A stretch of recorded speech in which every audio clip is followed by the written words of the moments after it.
What is up, everybody? It's Rev time. Today I want to talk about taking advantage of the actual cab sim software that's available in the D20 and the G20 as well, but today we're going to be focused on the D20 and just all of the parameters that you can take advantage of. And I actually feel kind of guilty because I don't feel guilty. It's not like my D20, wakes up in the morning and says, "How dare you not use all of I have to." Anyways, it's not about that, but I haven't taken advantage of it. So I thought it'd be cool because not only can you make more kind of record ready sounds, which is always great, but you can also just turn the amp into something else by taking advantage of the power amp modeling that's in there, the EQ, and even the reverb. So let's get right into it. Like right now, I've got my D20 dialed. It sounds nice, but I've got it dialed pretty static because I really do want to take advantage of the software. So the first thing you want to do is turn off the power amp. Right now we're hearing the 6v6 power tubes, which are my favorite, honestly, but you want to bypass that, and you can do that by hitting the pre-post switch. So if you push that switch in, it bypasses the 6v6 power section, so you can take advantage of the modeling that's in the software. Now, you don't have to do that, but I recommend doing it because then you're kind of, and it wouldn't sound bad, but you're kind of stacking things on top of each other. I always, like you guys always hear me say, there's no set rule, but I would, recommend shutting that off. So that's what I've done. So now we're just hearing the tube preamp section into the reactive load 2-note software. So the first thing I'm going to do is turn on my favorite set of power tubes, which are the KT88s. They're big bottles. I just reached up to the screen like it's a touch screen. Okay. Right away you hear everything wake up, right?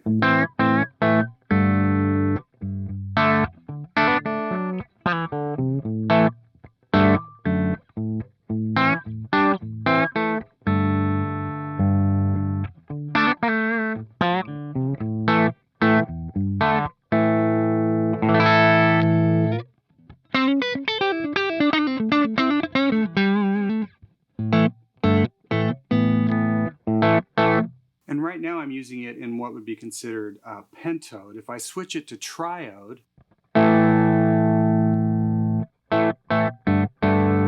it's a little softer sounding, maybe a little bit more efficient. I like it in pentode.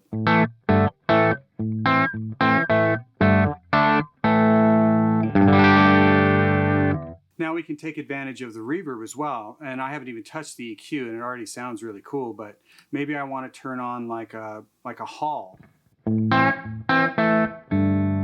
So now I got my room thing going, or hall.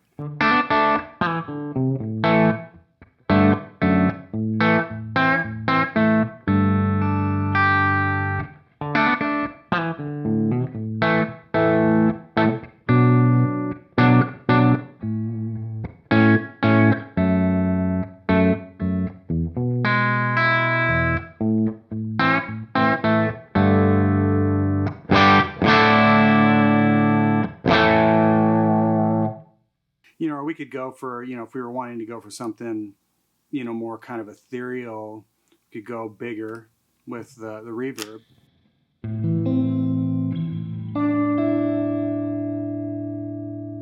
I'll turn it down a bit.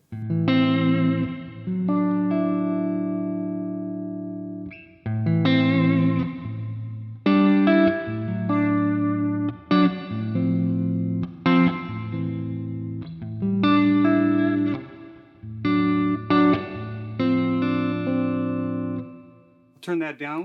We'll sit on that for just a second. Let me turn on the EQ. I've got it set to guitar. I'm just going to turn up some 2K. There we go. So for this,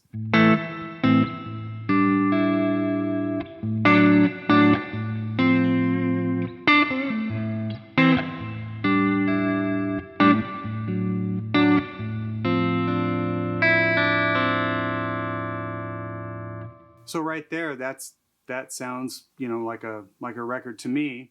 We could put it back to, let's put it back to Hall. Well, I like this Hall too. This is kind of smaller. It's a little bit brighter.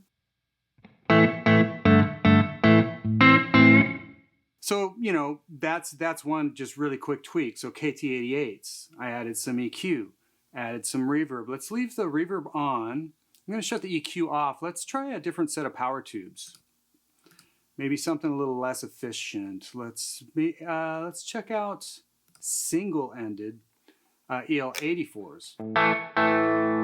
Okay, so right away there's a volume difference. So we were on the KT88s, which were push-pull. Now I'm going to go to single-ended EL84s. So these are smaller bottles, think Vox AC30. I'm going to go ahead, I like it in triode. I'm going to turn the volume up.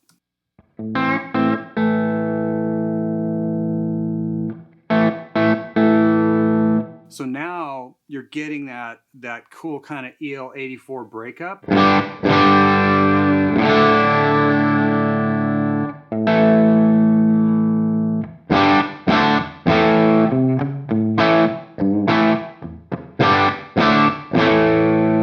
Turn the reverb down a little bit.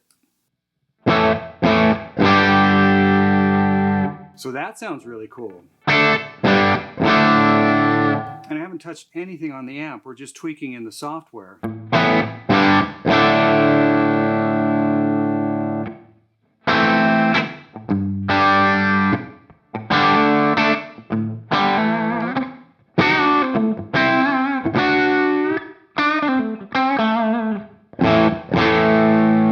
We could go to, let's check out the, you know, let's try the push-pull.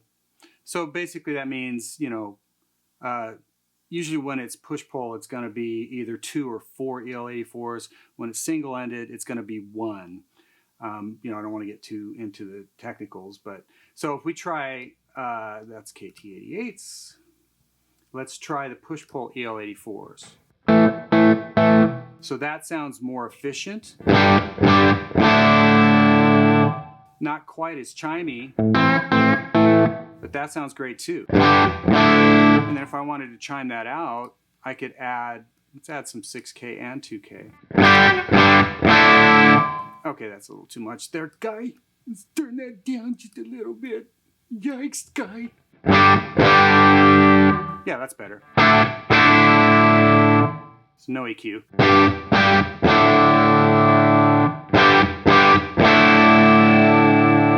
That sounds really cool. That's super efficient. And same thing, you know, and I can start goofing with the amp as well, but it's cool to just be able to pick different power amps, different EQs, different reverbs. I haven't changed the cabinet. We could change cabinets, but I don't even want to do that. I just want to show what can happen just bumping through different power tubes. So let's try, last but not least, let's try 6 L6s. Let's go push-pull.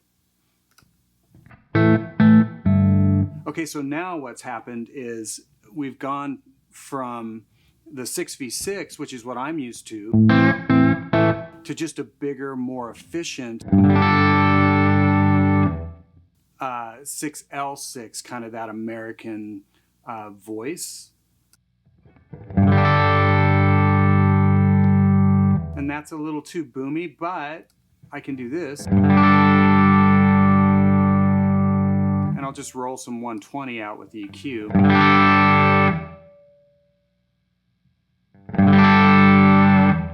And that sounds great.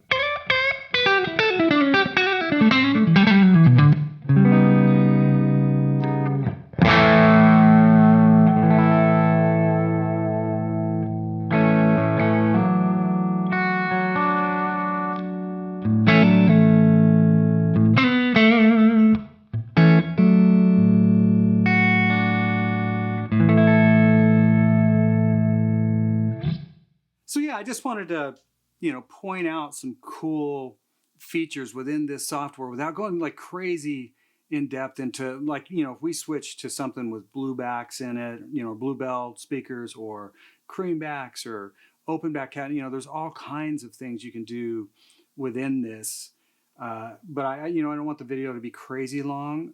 But just as you could hear, all I did was switch between different power amp models, little minor tweaks on the EQ, and turning reverb on and off, and I was able to turn my amp into several different amplifiers without even turning on a stomp box or touching the amp, other than turning the power section off or bypassing it so that we could take advantage of the modeled power amp. So let me know if you guys are using your D20s and G20s that way and how it's worked out for you.